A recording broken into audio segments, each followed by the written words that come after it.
"This is the last gift I'll ever give you," my husband said, pushing divorce papers at me.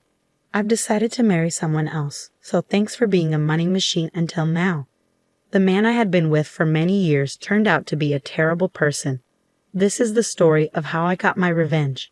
My name is Jessica, and I'm turning 50 this year. Tomorrow is special because I'll finally finish paying off a big debt. My husband, Lance, and I have worked really hard together. We got married 20 years ago when I was 30 and he was 35. He ran a liquor store he inherited from his parents after they passed away. I worked in an office. We met through a mutual friend and started dating, thinking about marriage from the beginning. I had one worry back then. What if Lance asked me to run the store with him? I was working as a financial consultant, advising individuals and businesses on insurance and investments. I was making good money for a 30-year-old and loved my job. I was also studying for a certification to advance my career when he proposed. He told me, "I know you've been working hard for that certification. I want to support you in any way I can. I have enough staff at the store so I can manage it myself. You should pursue your dreams." His words helped me decide to marry him. He seemed kind and supportive, always on my side. I really wanted to build a life with such a man. As we agreed, he focused on his business, and I focused on my work. We thought our marriage was going well. About a year later, he went to work, and I was enjoying a day off at home. While vacuuming under the bed, I saw a lot of papers. We had moved in less than 6 months ago, so I wondered why there was such a mess. I picked up a crumpled piece of paper and opened it. The bold header caught my eye. Reminder of payment. The total debt in Lance's name was $200,000. $200,000. Wait, it's not 2,000, is it? My head started spinning. Why did he hide such a large debt from me? I confronted him as soon as he got home that day. "What is this debt? What's going on?" "No, it's not what you think. It was left to me by my parents." The debt was not personal but tied to his liquor store. His parents had accumulated it, and when he took over the business, the debt came with it. It was secured by the land and the house we lived in, so he had no intention of renouncing the inheritance. I understood it wasn't his personal debt, but it couldn't be ignored. "But this is a payment reminder. Aren't you paying it back every month?" I asked. "I am, but sales fluctuate from month to month. Sometimes I can't pay them back during the slow months. I have to pay my staff first, so I asked the creditors to wait." That's when the letter came. At first, his explanation seemed reasonable, but delaying payments was clearly not a good idea. The letter included the words, "Final notice." "I didn't tell you because I didn't want you to freak out. Don't worry though, business is on track and we haven't been evicted from the house, right?" That's true, but I looked at him anxiously. Then he mentioned something unexpected. "If you're so worried, why don't you help me pay it off? You are making quite a lot, aren't you?" "Huh?" I wasn't comfortable with where this was going. It wasn't my store. A husband and wife were supposed to help each other, but "My debt is also yours," he insisted. That's a bit sudden. "Are you okay if my store goes out of business? Many people would be affected if it closed." He was right. His store had become a vital part of the community. It was in the suburbs where there weren't many other shops or supermarkets. He sold fresh foods like meat and fish and even offered home delivery. I had visited the store several times, and it was always busy. Some customers had told me how grateful they were to have it in the neighborhood. "Please, honey, I'm working hard to keep the business going. Please help me pay off my debts." I respected how seriously he took his work and his dedication. I didn't want to see his store disappear. I didn't want that to happen. Being married means supporting each other, so if he was struggling, it felt natural for me to help. "Okay, I'll pay as much as I can from my salary every month. You can focus on managing the store." I could help with the finances, but only he could run the store. I was glad he trusted me to help. However, this was the start of a change in him. About 3 years had passed since I started taking on his debt. He often came home late. "What were you doing until this late? Were you drinking?" "I just had a few drinks with my customers." "Honey, did you make the payment this month?" For some reason, he sounded condescending. "I did last week." "Why?" "The store depends on you. You better keep paying on time." When he was drunk, he would give me orders. At first, I thought it was just the ramblings of someone who'd had too much to drink. but it started to bother me when it happened repeatedly. He acted like it was normal for me to handle his debt. By the way, Matt has a third kid now. I envy him. Matt was his high school friend who also had his own business, and his wife worked with him in the store. I've been wanting to talk to you about that. Don't you think it's time for us to start a family? His reaction was very cold. What? A baby? My business has just started to pick up, and we're still in debt. How can we be so irresponsible? That was his response. I tried to keep my frustration in check. Matt has 3 children now, right? We can manage one too. His parents are still around, and his wife works in the store. We're not in the same situation. I couldn't argue with that. I had always dreamed of having children after getting married, but it seemed that dream was slipping away. So, until I pay off all your debts, we can't have a baby. Well, I guess that's how it will be. If you make a lot of money and pay off the debts quickly, I'll consider it. His mean smile disgusted me, but I was eager to pay off the debts as quickly as possible. I was so focused on starting a family that I didn't think clearly about the situation. From then on, I worked tirelessly for Lance. I pursued additional qualifications, took exams for promotions, and secured a salary increase. I started earning much more than most women my age. I even made extra payments, but the debt didn't disappear quickly. Before I knew it, I turned 40 and had to give up on having children. I told myself I still had my husband, and that was enough. He depended on me, and I was willing to do anything for him. As long as I believed that, I remained happy. But Lance started coming home later and later, sometimes not until the morning. I was working in the store one morning when I realized how late it had gotten. I had to go out with a customer, and when I returned, the sun was up. Seeing Lance working so hard to keep the store going made me feel like I had to do my best as a wife too. We were in this together, working toward a better future. Months and years passed, and finally, the day came when I was ready to make the last payment. I had given up all kinds of luxuries to pay off the debt, but now that was over. I could finally use my hard-earned money the way I wanted. I realized that since getting married, I had been so focused on money. We had never taken a vacation or dined at a nice restaurant. Now in our 50s, I hoped we could finally enjoy those things. On the day of the last payment, I took a day off.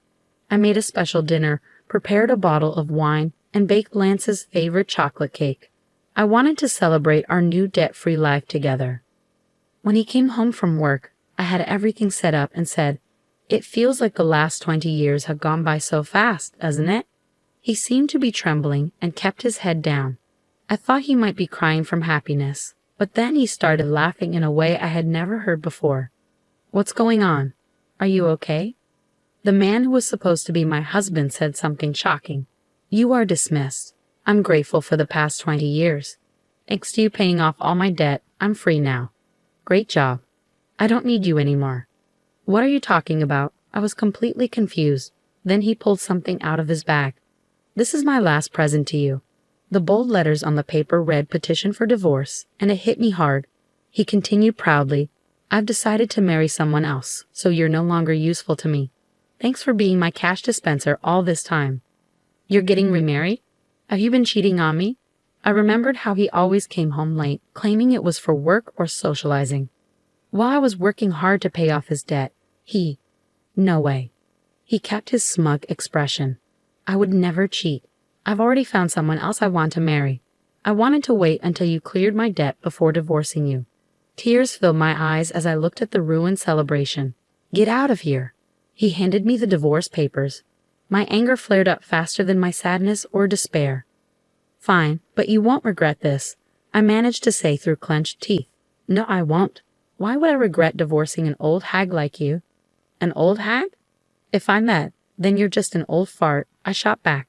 His delusions were so ridiculous that I regained my composure and took the divorce papers. "I'll take these for now, and I'll be in touch," I said as I packed up my things and left. It was shocking how easily 20 years of marriage had come to an end. Alone, I finally let the tears of emptiness and frustration flow. I contacted my attorney for the divorce agreement and asked for a background check on his new bride. Soon after, I got a call from Lance. "Hey, Jessica, what's with this document?" He sounded furious, and I could almost picture him fuming on the other end of the line. I stayed calm. "That's the divorce agreement. What's the problem?" I know what it is, but why do I have to pay you back for this loan? He sounded panicked and kept yelling, "This is crazy. This isn't right." He was upset about the part of the divorce agreement that required him to repay the money I had covered for his debt. This was supposed to be something you did out of goodwill, wasn't it? Why are you bringing this up now? What do you mean? I did it as your wife, but now that we're divorcing, it's different, I explained. Then the regret you mentioned is, he finally understood. When he asked for a divorce, my immediate thought was to make him repay the debts. My job involved dealing with various clients, including those with divorce and inheritance issues. Through them, I had connections with experienced attorneys. I consulted them right away. The total amount he owed, including the interest I had paid on his behalf, came to a little over $300,000. I was determined to get that exact amount back. That was all I was asking for.